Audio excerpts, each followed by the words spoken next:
Ever since I was little, I always wanted to be a parent. Even through all my years living as a man, being trans, I still wanted to be a parent. They call those seahorse dads. 5 years after I transitioned, I felt the desire stronger than ever. I needed to be a parent.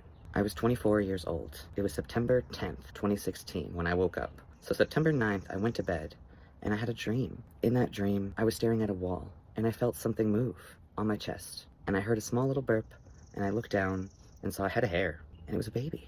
And I didn't even know or comprehend that it was my baby until my mom walked up to me and said that we need to get more onesies, implying that the ones he was wearing didn't fit.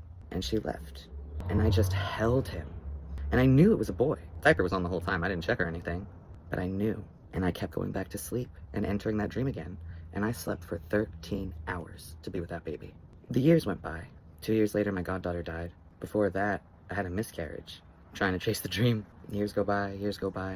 2024, I have my son. And I didn't remember the dream. All the doctors said he was going to be large, and he was actually really small. He fit in preemie clothes. He was so tiny. After, my postpartum was really bad. My partner and I went through a really bad spat. I moved in with my friend for a little while. We weren't officially separated, but we were headed that way. That's when I was looking up old pictures of my goddaughter and her sister. And I mentioned her sister in a Facebook post where I wrote about that dream. And I saw it there, before my eyes. I'd already met my son. And it all came flooding back to me. And the detail written there about the onesies. How could I have known? And I used male pronouns for the baby. And it was just this incredibly prophetic dream that I just forgot. And I remembered it when I needed it most. And looking at that post and looking up at God, I know why it was my promise. My son was promised to me. And I know that he's always been with me.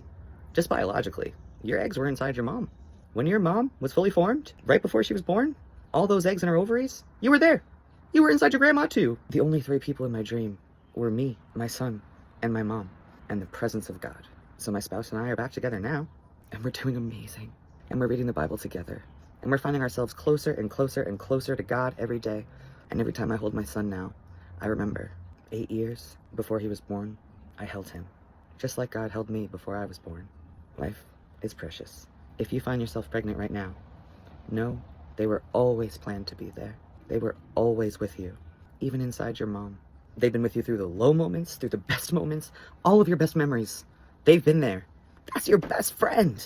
They're a part of you. Love them.